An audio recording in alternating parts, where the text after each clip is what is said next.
Excellent. Excellent. Hi, everybody.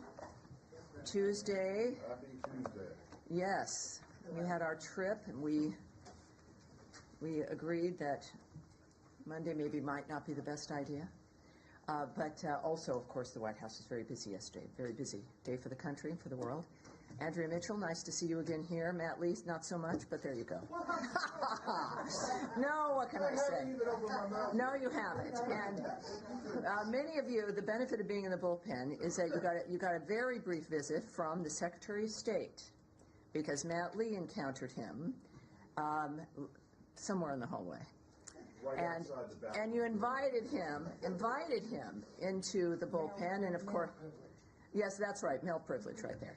Invited him into, because he knows the bullpen from the airplane.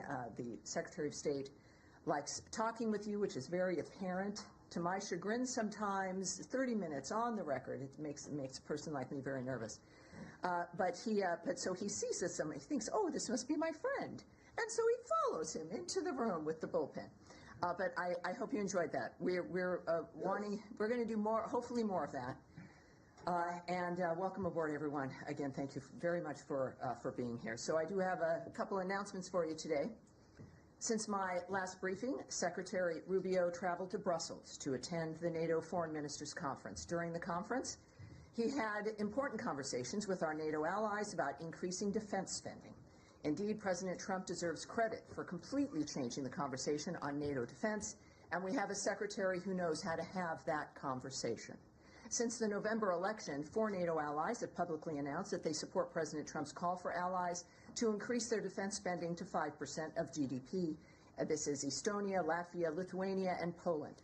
Another 10 allies have announced additional increases to their defense spending since President Trump took office in January. In the words of Secretary Rubio, we want NATO to be stronger. We want NATO to be more viable. And the only way NATO can get stronger and more viable is if our partners, the nation states that comprise this important alliance, have more capability. While in Brussels, Secretary Rubio also met with our Indo-Pacific partners about the threats the Chinese Communist Party poses to our security and prosperity. The region needs to be free from China's coercive and unfair trade policies. Our security depends on it. Now, here's an update from our response to the March 28th earthquake in Burma and Thailand. The United States has made $9 million available to support the people of Burma through our humanitarian partners. Our team of experts is in Burma, surveying conditions on the ground. They arrived on April 1st and deployed to the disaster zone on April 3rd. Our humanitarian response team helps ensure that support is directed to the most affected communities with the greatest needs. We are working with partner countries as well as international and local partner organizations to maximize efficiency and effectiveness. As the response shifts from rescue to emergency relief, the United States has support in place to help with emergency shelter, food, medical support, health access to clean water, and sanitation. And now, here at home, President Trump met with Prime Minister Benjamin Netanyahu yesterday, demonstrating that the United States is a great ally to Israel and that President Trump is the greatest friend Israel has ever had in the White House. Among other topics, the two leaders discussed Gaza and the need for Hamas to release all the hostages. In this effort, we are guided by two principles. We stand with Israel and we stand for peace. Also at this meeting with Prime Minister Netanyahu, President Trump reaffirmed that Iran can never obtain a nuclear weapon. As the president announced, we are engaging in diplomacy right now to solve this matter. In the words of President Trump yesterday, doing a deal would be preferable to doing the obvious. And that is my announcements. Thank you. And it's great to see all of you here. We will begin, I don't know if it'll ever change, it may someday, to Matt Lee. All right. Thank you, Tammy. I got a couple that are extremely brief. One, can you confirm that the 3 Americans who were convicted in Congo in this coup have been repatriated? The Congolese say they're back, and just wanting to know if you are able to say that they are back here. I can tell you something about that. Okay. We have, of course, as you know, as I'd like to remind people, though, watching all around the world, the Department has no higher priority than the safety and security of U.S. citizens overseas. And we are aware, the United States government is, of the government of the Democratic Republic of the Congo transferring into U.S. custody the U.S. citizens who were detained in connection with the events of May 19th, 2024, and who previously faced the death penalty before their sentences were commuted to life imprisonment. Now, of course, we refer you to the U.S. Department of Justice in this regard for further information. They are, of course, they've been transferred, they're in our custody, and we also strongly condemn the armed attacks of May 19th and support the DRC authorities in holding those responsible appropriately accountable. At the same time, we seek consistent, compassionate, humane treatment and a fair legal process on behalf of those U.S. citizens. Okay. Secondly, can you, the Russians are saying that there are going to be talks in Istanbul, these kind of embassy personnel and logistics talks in Istanbul on Thursday. Are you able to tell us anything about that? And I got one more, but it will also be brief. I thought you said two. Well, three. Sorry. Oh, three. So but it'll be very brief. Yes, for Matt, 2 equals 3. Keep my mouth shut. All right. Well, sure. On April 10th, U.S. and Russian delegations will meet for a second time in Istanbul to try to make progress on further stabilizing the operations of our bilateral missions.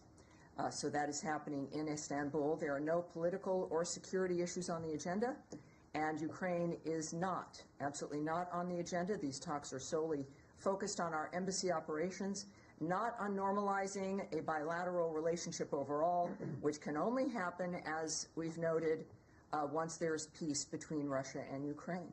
Okay, great, thank you. And then last one.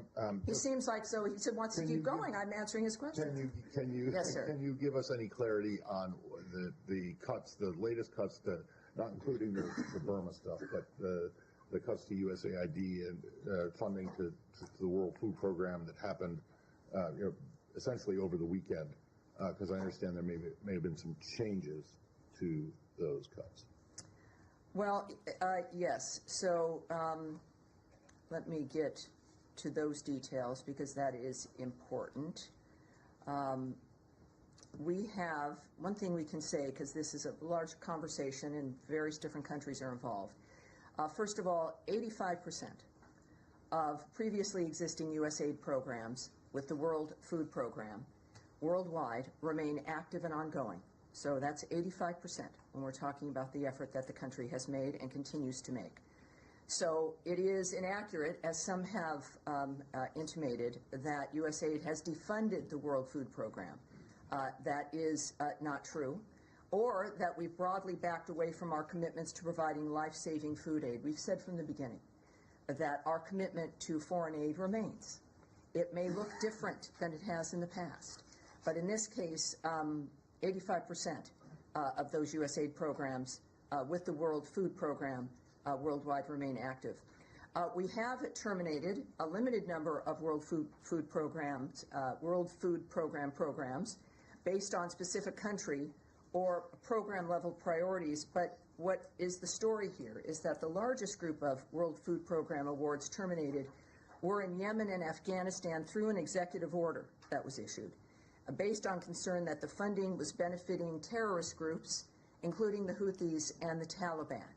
These concerns with UN funding have been documented and discussed for years, which is why USAID paused all food assistance in northern Yemen through WFP specifically to mitigate any interference by the Houthis, and has intermittently suspended food assistance across Afghanistan to mitigate Taliban interference. Other awards were terminated because they provided cash-based assistance, which the administration is moving away from, given concerns about misuse and lack of appropriate accountability for American taxpayers here at home, of course, and the accountability they deserve. There were a few programs that were cut in other countries that were not meant to be cut, that have been rolled back and put into place. So when and if that happens, that's recognized, and that has also been the case with something as complicated as this framework. We do what is necessary to maintain the commitments that fit within the framework of keeping America safe, secure, as well as making sure that they apply the nature of our priorities and values as well. Can you say what countries those were? I can get back to you on that, but it's just a few, with, again, the majority of which are Yemen and Afghanistan, with certainly with the Saigar report regarding Afghanistan and the Taliban, at least $11 million being siphoned or enriching the Taliban in the process of that food aid. All right, any questions? Andrea Mitchell, yes, ma'am. Thank you very much. You mentioned the Iran conversations between the President and the Prime Minister yesterday. Can you confirm what the Iranian Foreign Minister, Arachi, said, which is that Steve Witkoff, the Special Envoy, will lead those talks, and that they will be indirect, not direct, as President Trump said? Or is there some clarification you can give us as to how the State Department sees these talks being composed? Well, I can't confirm anything an Iranian authority is going to say. What I can tell you is what the Secretary of State, Marco Rubio, has said, is that Mr. Witkoff, Special Envoy Witkoff, will be there. So he'll be present. And when it comes to the description of the event, I would refer you back to the President's remarks. That's who I rely on. Can you define what is meant by direct talks? Because the Iranians are insisting at the foreign minister level that they are indirect. That's nice for the Iranians. I would refer back to the President of the United States, President Donald John Trump. I have one more subject. Yes, of course. You can also have more questions, absolutely. The other thing I wanted to ask you about, colleges, universities around the country are saying that with little or no notice, to them or their students, there have been massive cancellations of student visas without explanations. In some cases, some of the students have said they are for reckless driving citations. These are not students who are involved in protests. Not that that would necessarily justify it, but just can you clarify the way these are being canceled? Is there a process to determine, is there a threshold for determining why a student visa would be canceled, and what are the criteria? Well, we've never gone into the details of the visa process. We don't discuss individual visas because of the privacy issues involved. We don't go into statistics or numbers. We don't go into the rationale for what happens with individual visas. What we can tell you is that the department revokes visas every day in order to secure our borders and to keep our communities safe, and will continue to do so. The criteria, as it is applied appropriately, and that's the extent that is what we've been dealing with, right? And we've never been, and we're not inclined to answer those specifics, but I think the American people know, as we're seeing, that we take the border seriously, we take the visa process seriously, and the number of revocations, I can say, is dynamic, which is why we don't give those numbers out. Again, we're not going to give statistics, only because of always the continuing fluidity of the situation when it comes to visas and the reasons they are revoked, which is personal and private. And just the last question on this. You're beating Matt Lee when it comes to 2 being 4 now. But the Secretary's announcement, the announcement that came out the other day about the cancellation of passports holders from South Sudan, when South Sudan is in some considerable conflict right now between their leaders. There's a great deal of turmoil and violence in that country. What is the reason, more broadly, not individual reasons, for canceling visas to passport holders from South Sudan when there is so much danger for anybody going back? I have a few things for you on that. So enforcing our immigration laws is critically important to the national security and public safety of the United States. Every country must accept the return of its citizens in a timely manner when another country, including the United States, seeks to remove them. As South Sudan's transitional government has failed to fully respect this principle by not permitting the entry of an individual that they had confirmed and documented as a citizen, the United States Department of State has taken actions to revoke visas held by South Sudanese passport holders and restrict further issuance of visas to prevent entry into the United States by South Sudanese passport holders. We will be prepared to review these actions when South Sudan is in full cooperation, and Secretary Rubio has said it is the responsibility of each nation to take back their citizens who are illegally present in the United States in a serious and expeditious manner. We are unwavering in our commitment to end illegal immigration and bolster America's border security. This is the, we understand also that the South Sudan has made a statement that they've agreed finally to accept the individual in question, and we are aware of that remark, and this is, they committed on April 8th to grant the individual permission to enter their country, and we look forward to the government of South Sudan following through on that remark. And we will then be prepared to review, once again, these actions when South Sudan is in full cooperation. All right. Yes, ma'am. Thank you. You mentioned that some of the programs that were cut, the WFP programs, were not meant to be cut. Was that, just to clarify, from the programs that were cut over the weekends? I'm sorry, it's like... you mentioned that there are some that were rolled back, that were cut that shouldn't have been, yes. Mm-hmm. Were those cut over the weekend, or was that from before? I don't have that detail for you, but I'm sure we can get it, because I had many details, but that's one that I don't have. But I'll get it for you. Thank you. Sure. And then the Saudi foreign minister is visiting the United States. Will Secretary Rubio meet with him, and if so, what does he hope to achieve from that? Yes, in fact, he will be. He'll be meeting with him tomorrow.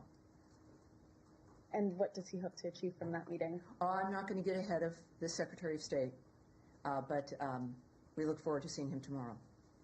All right. Yes. Hi.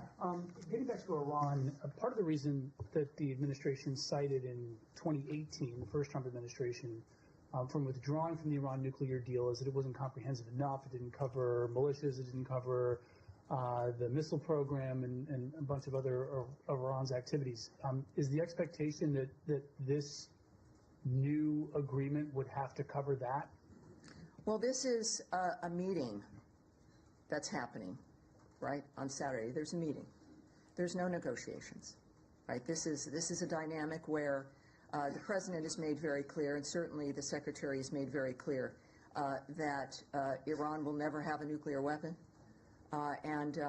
It's just that I think is the focus right now, the nature of what's happened, and Iran's current situation. I think the president's remarks yesterday speak for themselves. That and he's committed to diplomacy. He's spoken about wanting to have a deal with Iran to get this done, and now it's up to Iran. And if they don't want to, it will be very, very bad for them.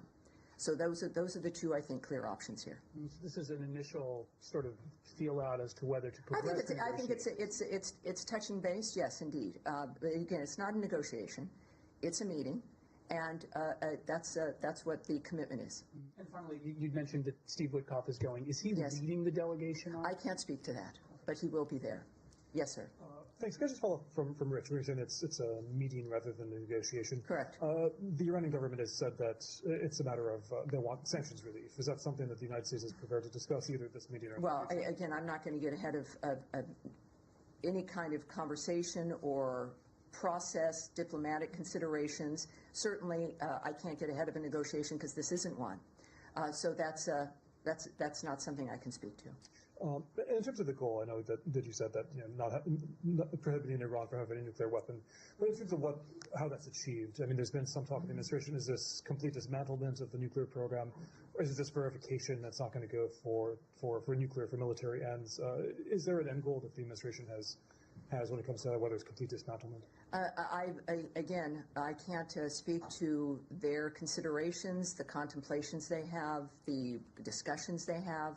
We do know that there is something very, very clear and distinct that is on the table that needs to be accomplished, and they're certainly, see now, because I have so many opinions, and you're waiting, Sean is waiting for me to kind of, we all have opinions, but what I can tell you is that the very specific thing that needs to be accomplished, which would make the world a much safer place, is to make sure that Iran never gets a nuclear weapon, that there is no room around that fact. And that is something worthy of focusing on at this moment. Yes, Nadia. Thank you, Tammy. I have two questions. Yes, ma'am. On the Iran... No, you have 7. I'm sorry. No, 2. All right. Only 2, I promise you. On the Iran talks, is this meeting primarily focusing on preventing Iran from acquiring nuclear weapons, or are they going to discuss Iran's support for proxies in the region, considering there were reports that Iran stopped supporting the Houthis, or alleged not supporting the Houthis? That's my first question. Right. Again, this is not a negotiation. There aren't things being negotiated in that regard. This has been described to me as something that is a matter of determining what's possible in the conversations. It's a touchback, and that's the extent of what will be happening. Yeah, yes. Second question. Yes. I have Oh, the second, that's right. I'm sorry. Go ahead. That's okay. Yes, ma'am. Second question on Gaza, actually. The situation is horrific. There is no water, there is no electricity, there is no food for almost 1 month. This is a gross violation of international humanitarian law, as you know. What is the United States doing to alleviate the suffering of civilians in Gaza? And second, since you talked about the meeting between Netanyahu and the secretary, any prospect of a ceasefire that was discussed yesterday? Our efforts to bring back the ceasefire that we were happy to have at the beginning of this, before Hamas turned its back on the ceasefire, is something that the administration, that the President and Secretary Rubio said we would want back. There's nothing that is cut off in the sense of where we go from here. It is clear. And the effort, as we are asked every briefing, which is appropriate because of the nature of the issue, is none of us, we're engaging in this to stop the suffering. When there is a resumption of a conflict, and the nature of this conflict, with so many hostages also still being held, it of course disrupts the humanitarian aid. And that is something that concerns all of us and that we seek to change. There is one group that has broken ceasefires, that continues for generations to move the suffering, and that is Hamas. It's a remarkable dynamic where you have multiple players here that are working and constantly making an effort to stop the carnage and the suffering and to stop the conflict on the ground so that humanitarian aid can flow. And Hamas seems to want nothing to do with that. They continue to go back to creating a framework of victims constantly. So I would say that obviously our effort is to get a ceasefire on the ground again, specifically so we can get aid into the area, specifically so that we can discuss what the region understands, which is the need for a new way to move us out of this horrible cycle. And obviously that's what we've been dealing with for generations. President Trump is determined to end it once and for all, as is Secretary Rubio. They have one term, and this is why things have to move quickly. It never stops. Their efforts in the Middle East and on Gaza never stop. And that's what we hope for. And the results, hopefully, obviously, is for peace on the ground, for humanitarian aid, and for Gazans and everyone in the region to have a future to look forward to that they can trust. Yes, sir. Thank you, Tammy. 2 more questions here on Ukraine. Yes, sir. Can you please also confirm that there will be U.S.-Ukraine dialogue negotiation this week in Washington? And any color you can offer, who's going to be involved? Will they be in this building as well? I can't speak to any conversation or discussion about Russia-Ukraine here. Right. Thank you. On Chinese involvement in Ukraine-Russia war, President Zelensky today posted a video suggesting that they captured 2 of Chinese nationals fighting in Ukraine on behalf of Russia. Does the Secretary have any comment on that? And does it change your view, your position on how to help Ukraine, beef up Ukraine's hands? Yeah. Now that we know they're fighting against not one. It's disturbing. It's disturbing with North Korea participating. It's disturbing with the Chinese soldiers having been captured. We're aware of those reports that Ukraine captured 2 Chinese citizens fighting on behalf of Russia in Ukraine. China is a major enabler of Russia in the war in Ukraine. China provides nearly 80% of the dual-use items Russia needs to sustain the war. 80% comes from China.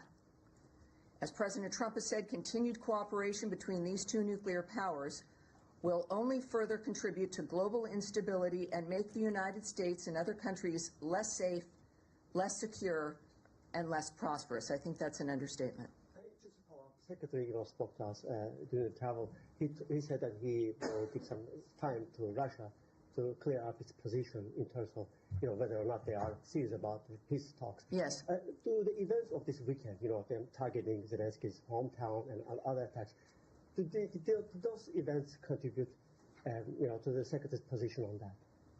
Well, I know he loves talking to you guys on the trips. We were at NATO together, and he appreciates that.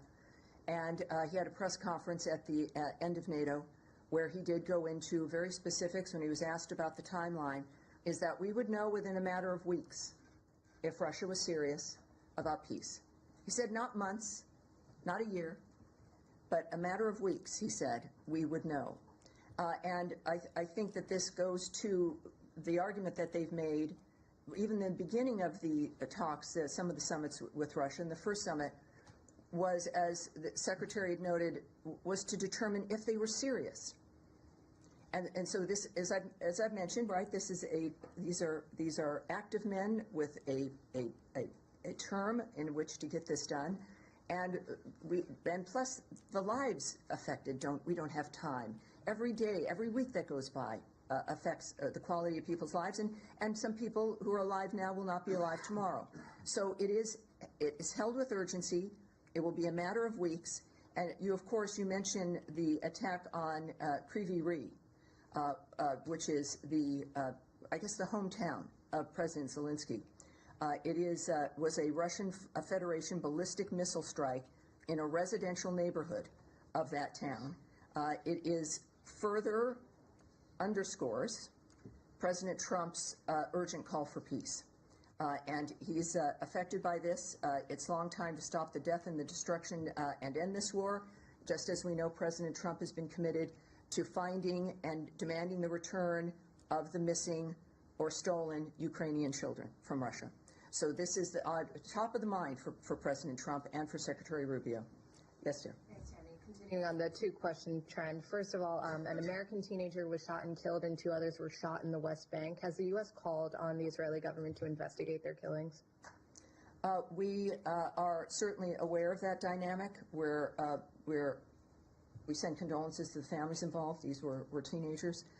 There is an investigation that is going on. We are aware of the reports from the IDF that this was a counterterrorism act. We need to learn more about the nature of what happened on the ground, but we're aware of that, yes. And then on the contract terminations this weekend, who signed off on those? Was it the Secretary? I'm sorry, the contract? On the foreign aid contract. Oh, the foreign aid, yes. Is the Secretary himself still canceling those contracts, or has that been delegated elsewhere? We know, of course, of his full involvement in the beginning. We know that the review had officially ended. We also know of his schedule, and I've asked specifically from his office as well to get me that information, because you and some others have also been asking now about the nature of how this is transpiring. My goal is to get a fuller view now that that review has ended, and that we have bureaus here addressing issues regarding foreign aid, et cetera.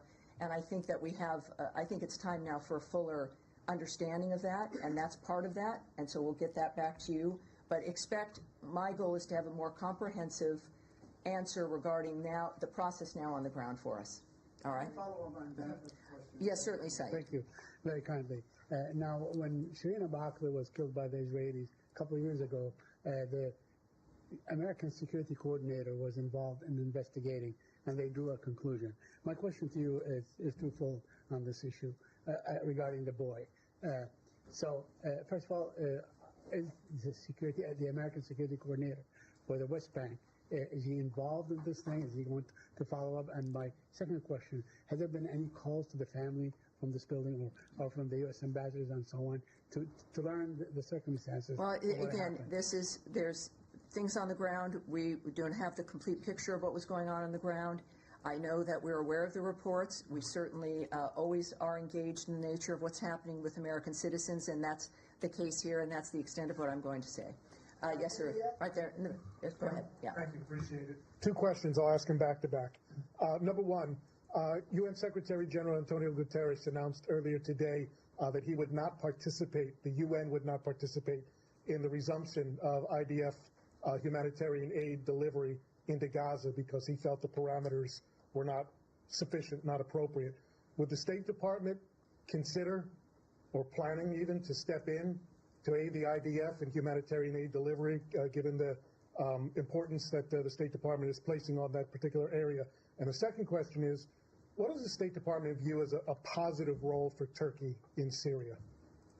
Well, first of all, the reason there's aid issues and movement issues in Gaza is because of the resumption of the conflict. So I know we work through our partners on the ground. The fact is that if it was safe to move aid through Gaza, it would move. And at this point, that's clearly an assessment that it hasn't been safe. So I'm not going to speak about or presume to talk about what the State Department would do. Those are the decisions of the Secretary and of the President, of the highest levels of this government, about how to move through that framework. So that's not something that I'll speculate on. And your second question was? What does the State Department view as a positive role for Turkey in Syria, given the President's affirmation of his yes, President Erdogan? I think I know a great deal, I think as we all do, about Secretary Marco Rubio, but I'm not going to presume that I know how to speak for him when it comes to the notion of diplomatic decisions or maneuverings when it comes to the nature of what's going to be best for a region like that. Turkey is certainly an ally and a friend, but that is a conversation that belongs between leaders. Yes. Yes, sir. Yes, sir. Go ahead. Benjamin Netanyahu offered a video statement in which he outlined the terms that that Israel would accept for an agreement with Iran. Said it had to be a Libya-style agreement where we would go in, quote, blow up the facilities, dismantle the equipment under American supervision and American execution.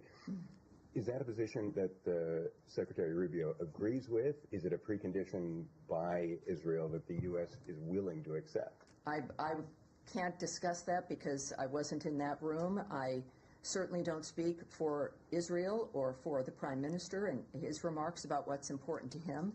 So I would leave that to the nature of the conversations at that level, certainly not something for me to comment on here. When the President says that he would rather resolve this through diplomacy rather than the alternative, sure. Can you just spell out what is the alternative? Is it a U.S. military strike on Iran? Well, I guess that's something that everyone's supposed to consider, right? The President has made himself very clear about what he prefers, and that's diplomacy and making deals. And he's been very successful at that. The world, though, as we've seen, of course, seems to devolve into violence, and that is something that he clearly has. Ending that violence and changing that trajectory is something that President Trump has made a hallmark of his this last term of his, and it is a remarkable commitment. So I think that speculating or hypothesizing in a world where it's dangerous when it comes to real life and what's happening is not certainly something that any of us should do. But it's I think an important reminder that President Trump not only talks about diplomacy and what he prefers, but he acts on it as well. All right. Yes, sir. Thank you, Tammy. Going back to Iran, you said that this is not a negotiation, but it's talks. Can you tell us what are you going to talk about with Iran? Are you going to set up a stage, or are you going to set up a timeline, or well, are you going to negotiate with Iran? The Omanis are hosting. Special Envoy Witkoff will be there. I do not know about the environment and how it will be arranged. I don't. It's a meeting, and how the participants decide and how to frame that meeting is completely up to them. Can I ask a question on Syria? There is a lot of concerns about the Syrian government approach towards the Kurdish and Jews and other minority rights. Do you have any sorts of pressure on the Syrian government to behave according to international law and to take care about the minority groups? I know that, and we've spoken about this here before, is that we expect the Syrian government to abide by human rights law, to abide by the common laws of what is a decent government, the nature of the choices we make. So that's not unusual. And they've at a recent government formation or advisory formation, which seemed to involve additional groups in Syria. But there's much more that have to be done that has not been done.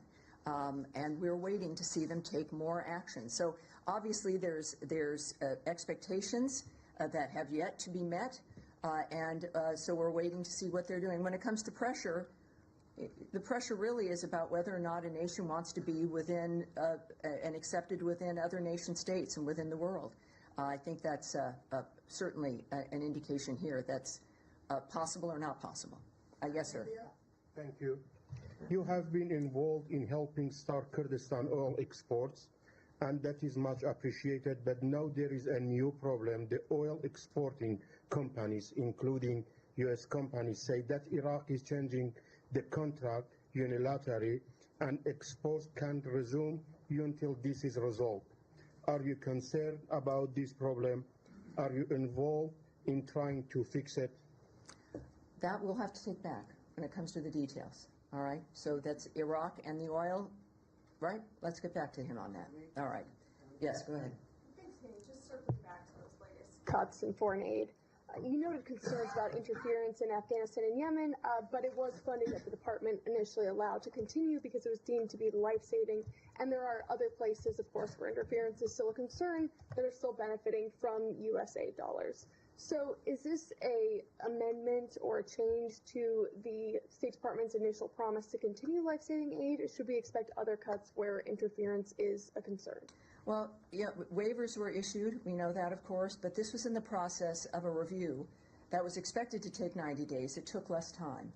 And in the process of the review, some things you want to have continue as you're reviewing them, as you're making a determination about whether or not it's where the money is going, if it does meet your criteria to continue, and that's what happened. There are some entities that got waivers that then the grants and the funding were cut because we went through the review and found that they should be cut.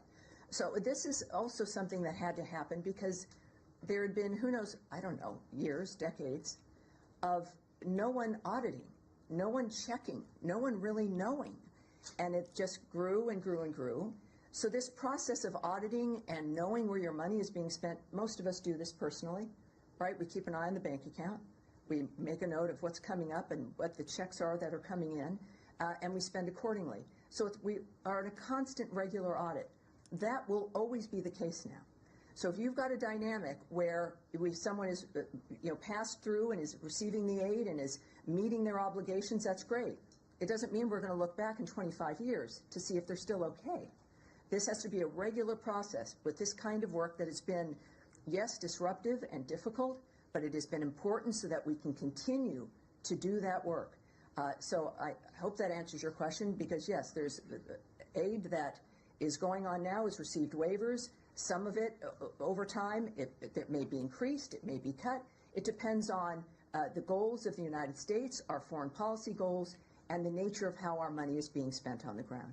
All the way in the back, sir, white shirt with a little blue tie there. Thank you, Tammy. I would like to know, Colombia has been at the center of diplomatic tension with the United States. At the beginning of this administration, we saw President Petro saying that he wasn't going to accept these deportation flights, and then he changed his mind, as President Trump said, in 13 minutes. Now he's saying that, Secretary Noem said that President Petro told her he was a friend of the cartels and that members of the trendy Aragua need a lot of love. Now President Petro says that is not true. What is the current state of that relationship between U.S. and Colombia after those two episodes? Well, I would refer you to the White House when it comes to the nature of a relationship. But other than that, I think we're gonna bring that back when it comes to if there's been any actual response to those kinds of statements. But we'll get back to you. But that's what I have there. Yes, sir. On the end here, sir. Thank you.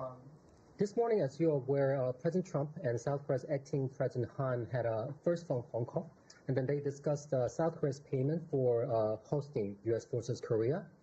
And so do you see any possibility that the State Department somehow engaged in a renegotiation of the co-sharing deal that was actually signed last year? That was my first question. Well, let me answer that because it'll be a short answer, so I can't answer that, right? So I won't be discussing the nature of diplomatic conversations or anything of that nature, or what choices we might make, either certainly as a government, but certainly not as the State Department. Second question? The second question is, South Korea, as you're aware, still facing a period of leadership vacuum after President Yoon's removed from office. So do you think that that period of a leadership vacuum will have some negative impact on the alliance between South Korea and the United States?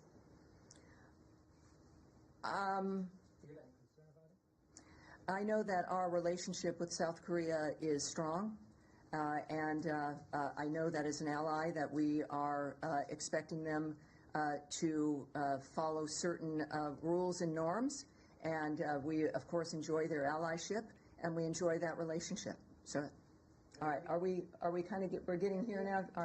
All right. Young lady in the back, maroon, yes. Go ahead. Let me just say, I've been told I tend to favor my right, which is true politically. I can't deny that. So my goal, I've been trying to think, and I'm left-handed, funny enough, not that you could tell, trying to move to this degree. But then also, I know you're in the back, but you're in this room, and straight down here, I got you earlier, and yes. Can you confirm that, as the President said, these talks, Iran talks, are direct? Because we heard from Iranian side immediately after that they are indirect. Do you find that concerning? You're copying Andrea Mitchell.